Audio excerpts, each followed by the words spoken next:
2 Samuel 17.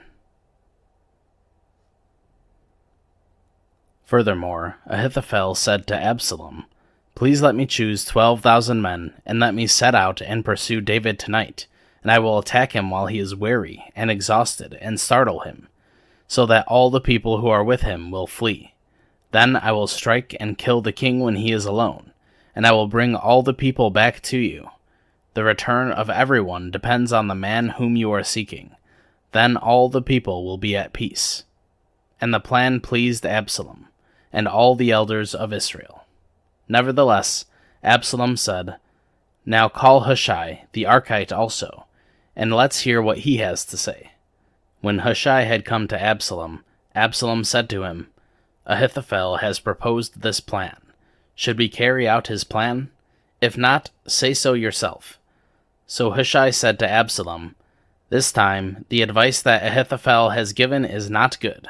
Then Hushai said, "You yourself know, your father and his men, that they are warriors, and they are fierce, like a bear deprived of her cubs in the field. And your father is an expert in warfare, and he will not spend the night with the people.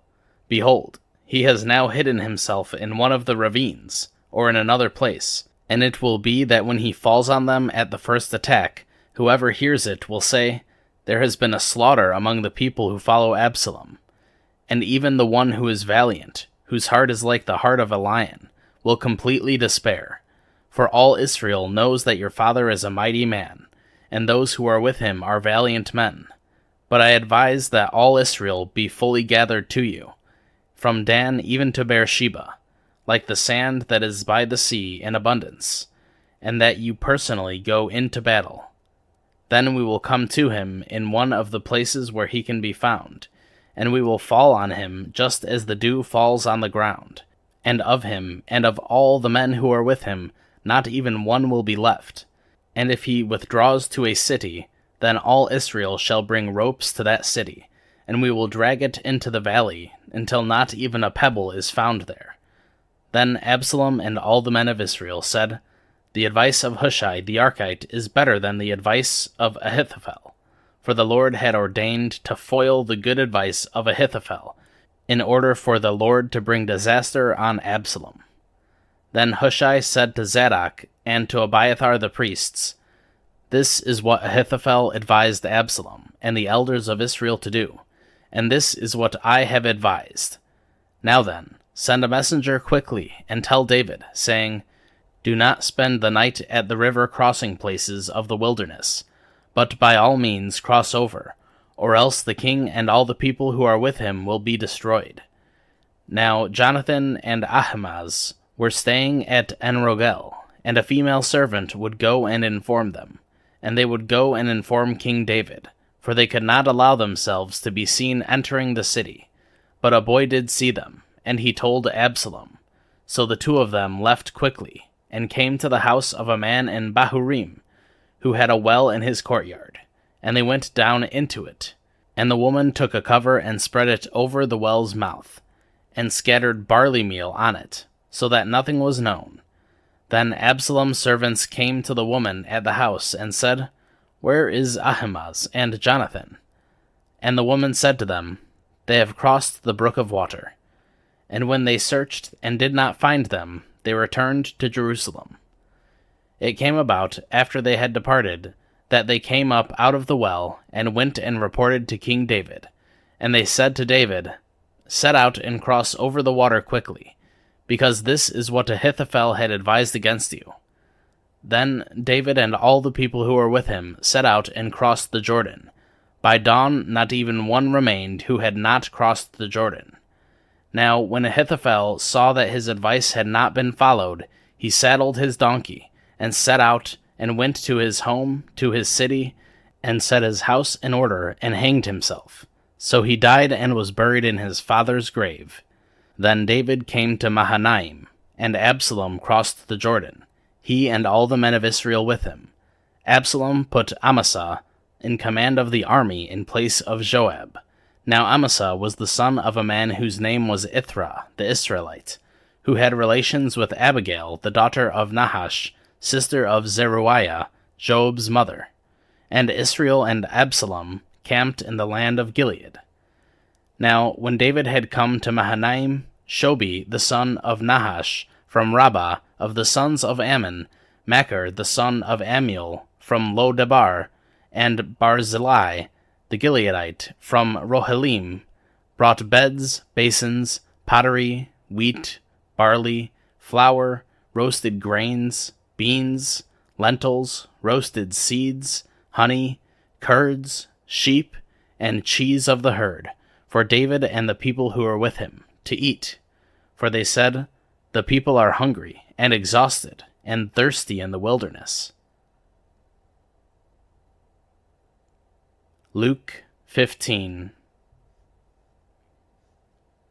Now all the tax collectors and sinners were coming near Jesus to listen to him, and both the Pharisees and the scribes began to complain, saying, "This man receives sinners and eats with them." And so he told them this parable, saying, "What man among you, if he has 100 sheep and has lost one of them, does not leave the other 99 in the open pasture to go after that one that is lost, until he finds it? And when he has found it, he puts it on his shoulders, rejoicing. And when he comes home, he calls together his friends and his neighbors, saying to them, 'Rejoice with me, because I have found my sheep that was lost.' I tell you, in the same way, there will be more joy in heaven over one sinner who repents than over 99 righteous people who have no need of repentance. Or what woman, if she has 10 silver coins, loses one coin, does not light a lamp and sweep the house and search carefully until she finds it?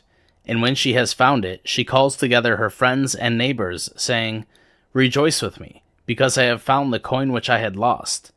In the same way, I tell you, there is joy in the presence of the angels of God over one sinner who repents." And he said, "A man had 2 sons.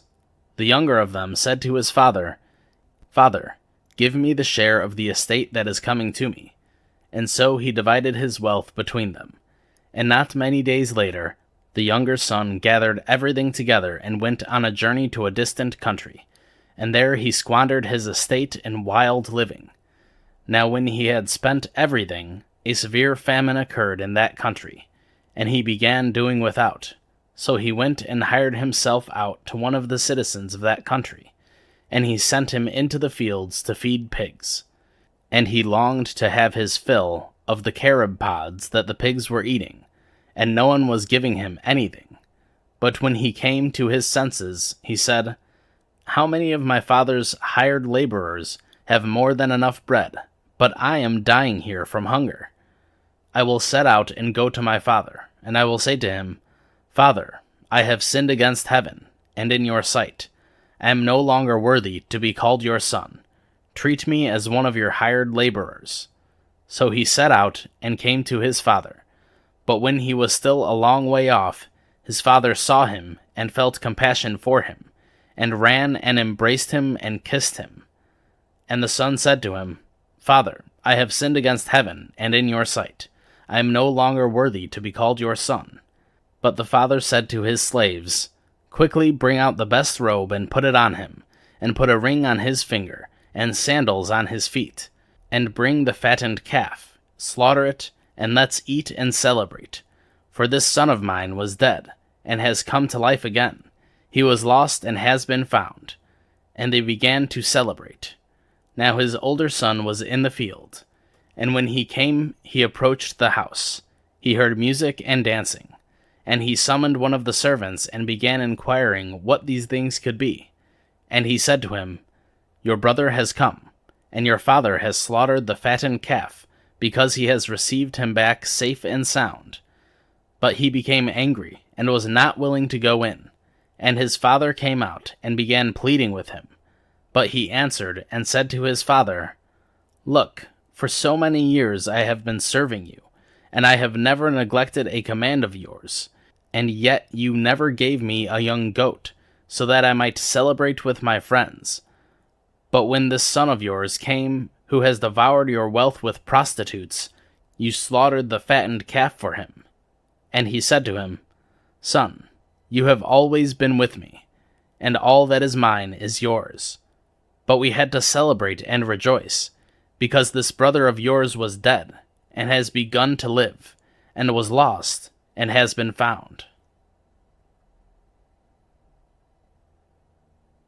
2 Peter 2.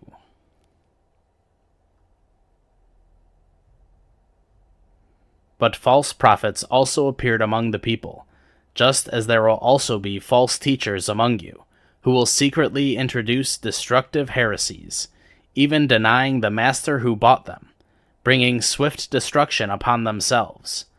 Many will follow their indecent behavior, and because of them the way of truth will be maligned, and in their greed they will exploit you with false words. Their judgment from long ago is not idle, and their destruction is not asleep. For if God did not spare angels when they sinned, but cast them into hell and committed them to pits of darkness, held for judgment, and did not spare the ancient world, but protected Noah, a preacher of righteousness, with 7 others, when he brought a flood upon the world of the ungodly, and if he condemned the cities of Sodom and Gomorrah to destruction by reducing them to ashes, having made them an example of what is coming for the ungodly, and if he rescued the righteous Lot, who was oppressed by the perverted conduct of unscrupulous people, for by what he saw and heard that righteous man, while living among them, felt his righteous soul tormented day after day by their lawless deeds. Then the Lord knows how to rescue the godly from a trial, and to keep the unrighteous under punishment for the day of judgment, and especially those who indulge the flesh in its corrupt passion, and despise authority. Reckless, self-centered, they speak abusively of angelic majesties without trembling, whereas angels who are greater in might and power do not bring a demeaning judgment against them before the Lord. But these, like unreasoning animals, born as creatures of instinct to be captured and killed, using abusive speech where they have no knowledge, will in the destruction of those creatures also be destroyed, suffering wrong as the wages of doing wrong. They count it a pleasure to revel in the daytime. They are stains and blemishes, reveling in their deceptions as they feast with you, having eyes full of adultery that never cease from sin, enticing unstable souls, having hearts trained in greed, accursed children. Abandoning the right way, they have gone astray, having followed the way of Balaam, the son of Beor, who loved the reward of unrighteousness. But he received a rebuke for his own offense, for a mute donkey, speaking with a human voice, restrained the insanity of the prophet. These are the springs without water, and mists driven by a storm, for whom the black darkness has been reserved. For while speaking out arrogant words of no value, they entice by fleshly desires, by indecent behavior, those who barely escape from the ones who live in error, promising them freedom while they themselves are slaves of corruption. For by what anyone is overcome, by this he is enslaved.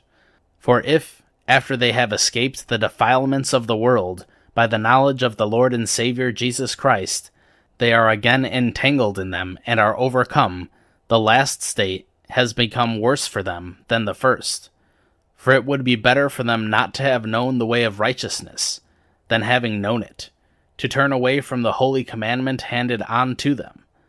It has happened to them according to the true proverb, a dog returns to its own vomit, and a sow, after washing, returns to wallowing in the mire. Proverbs 21:11-20.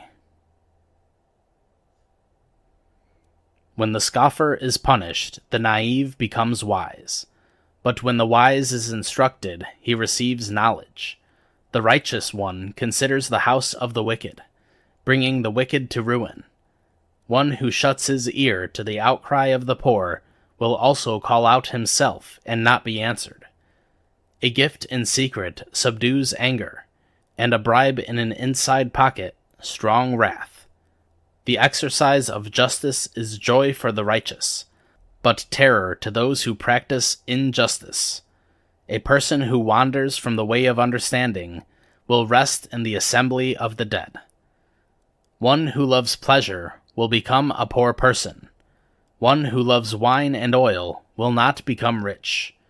The wicked is a ransom for the righteous, and the treacherous is in the place of the upright. It is better to live in a desert land than with a contentious and irritating woman. There is precious treasure and oil in the home of the wise, but a foolish person swallows it up. Psalm 119, 153 through 176. Look at my affliction, and rescue me, for I have not forgotten your law. Plead my cause and redeem me. Revive me according to your word. Salvation is far from the wicked, for they do not seek your statutes. Great are your mercies, Lord. Revive me according to your judgments. Many are my persecutors and my enemies, yet I do not turn aside from your testimonies. I see the treacherous and loathe them, because they do not keep your word. Consider how I love your precepts. Revive me, Lord, according to your faithfulness. The sum of your word is truth, and every one of your righteous judgments is everlasting. Rulers persecute me without cause, but my heart stands in awe of your words. I rejoice at your word, like one who finds great plunder. I hate and loathe falsehood, but I love your law. 7 times a day I praise you, because of your righteous judgments. Those who love your law have great peace, and nothing causes them to stumble. I hope for your salvation, Lord, and do your commandments. My soul keeps your testimonies, and I love them exceedingly. I keep your precepts and your testimonies, for all my ways are before you. Let my cry come before you, Lord. Give me understanding according to your word. Let my pleading come before you. Save me according to your word. Let my lips pour out praise, for you teach me your statutes. Let my tongue sing about your word, for all your commandments are righteousness. Let your hand be ready to help me, for I have chosen your precepts. I long for your salvation, Lord, and your law is my delight. Let my soul live that it may praise you, and that your ordinances help me. I have wandered about like a lost sheep. Search for your servant, for I do not forget your commandments.